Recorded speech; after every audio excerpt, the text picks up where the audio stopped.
Você sabe o que significa G7? Não, mas com certeza ao longo dessa semana você ouviu falar bastante nessa sigla G7. Bom, seja muito bem-vindo ao Geo Brasil. Nesse vídeo você vai compreender o que é o G7, qual é a importância do G7 e o que o Brasil tem a ver com isso, tá? Seja muito bem-vindo ao Geo Brasil, Rodrigo Rodrigues, vamos aos fatos. E esse material você encontra em nosso grupo no Telegram e a descrição desse episódio aqui, desse conteúdo, você vai encontrar o link para cair lá em nosso grupo no Telegram. Bom, vamos aos fatos, tá?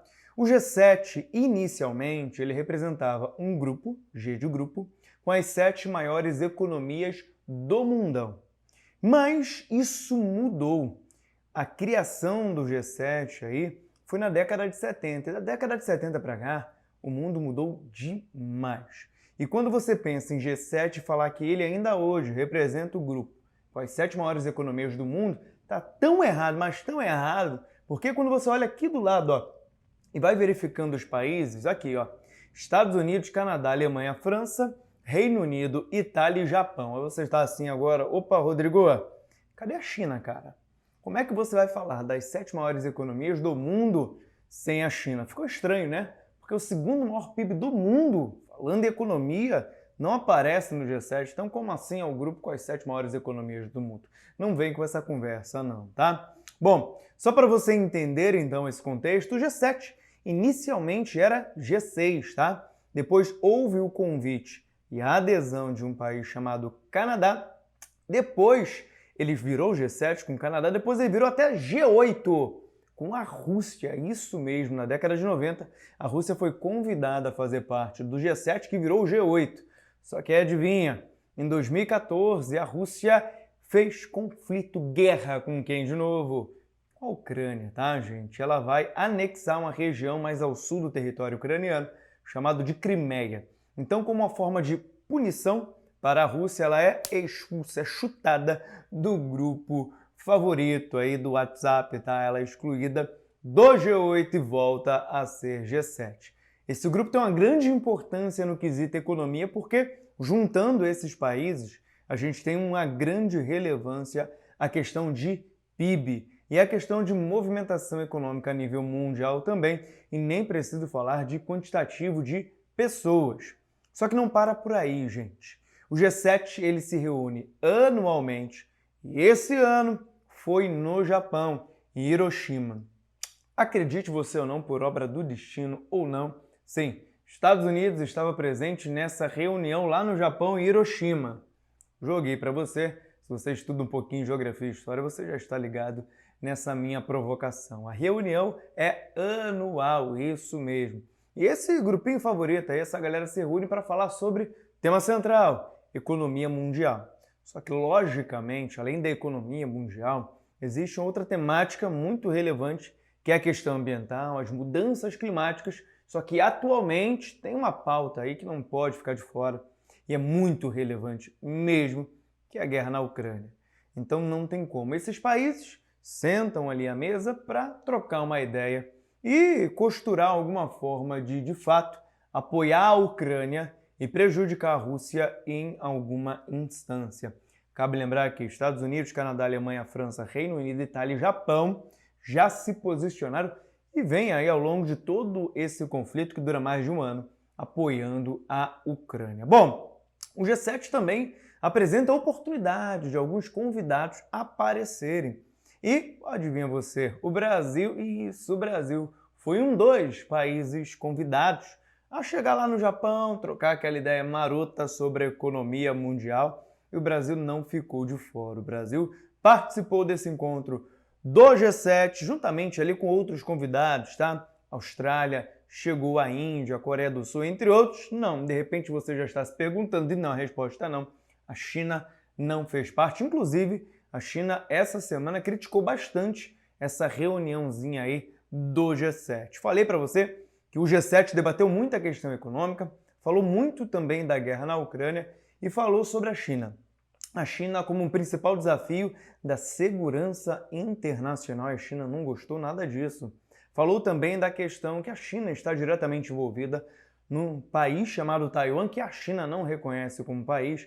A China afirma que é um território rebelde, tem uma certa autonomia, mas em algum momento a China vai lá resgatar esse território que no passado, não tão distante assim, era da China. Bom, essa foi a temática, agora vamos falar do Brasil. O Brasil assumiu um protagonismo aí interessante dentro do G7. Isso porque o Brasil já vem querendo aí falar o seguinte: aqui é Brasil, eu vou organizar a paz. Eu vou organizar a paz entre a Ucrânia e a Rússia. Então o Brasil vem se colocando aí, querendo assumir a liderança na mediação desse conflito. E o Lula, de fato, presidente em exercício, ele vem costurando algumas conversas ali num possível Clube da Paz. Fato é que o Brasil teve reunião, e muita reunião importante, conversou com alto escalão, estou falando de presidente, de primeiro-ministro, de chefe de Estado, chefe de governo, tá? Da França, trocou uma ideia com o presidente francês, o Emmanuel Macron, trocou uma ideia com o Olaf Scholz, da Alemanha, enfim, com os representantes, tá? Presidente, o equivalente a primeiro-ministro do Japão, Canadá, Índia e Indonésia, querendo ali trocar uma ideia, logicamente, pela temática global, que é a questão do aquecimento global, as mudanças climáticas. Outra temática global é a governança, a governabilidade a nível internacional. Uma outra temática global, o comércio. E uma outra questão importante, logicamente, a economia como um todo. Então o Brasil levantou essa bandeira, trocou uma ideia legal, falou sobre a guerra na Ucrânia, falou também sobre a preservação ambiental, governança global e as relações comerciais, tá? Bom, por uma questão de agenda, de correria mesmo, tá? Tipo agenda de professor, sabe? Não, daqui a pouco eu te respondo, entra em sala, sai daqui, vem pra lá. Devido a essa agenda corrida, o presidente Lula e toda a sua comitiva não conseguiu alinhar ali um melhor horário para encontrar com o presidente dos Estados Unidos, o Biden, e também com o Zelensky. Então ficou faltando aí trocar ideia simplesmente com a maior economia do mundo e simplesmente com o principal ator aí dentro dessa reunião envolvido na guerra, que é a Ucrânia, né? Cabe lembrar aqui que o Brasil ainda busca essa posição de neutralidade, mas ele quer se afirmar como um país que vai negociar a paz. E o Lula foi bem duro ali na crítica, ele colocou assim, ó: os emergentes irão encontrar a paz que os países ricos não encontraram. Então Lula já vem batendo papo com, por exemplo, Índia, que estava presente no G7, Indonésia, abriu diálogo também com a China. A questão que fica aqui é a seguinte: será que o Brasil tem possibilidade de arrumar esse meio de campo, negociar uma paz, buscar de fato um diálogo entre Rússia e Ucrânia, conseguir ali junto com os países do hemisfério sul, as economias emergentes, negociar algum caminho para viabilizar, de repente, um primeiro cessar-fogo? A guerra ela já dura mais de um ano e você sabe disso. E aqui no GE Brasil tem vídeo todo dia para te deixar muito bem atualizado, gerando esse material de qualidade que você pode e deve baixar no nosso grupo no Telegram. Conteúdo toda semana, esse é o GE Brasil. E deixa aí teu comentário.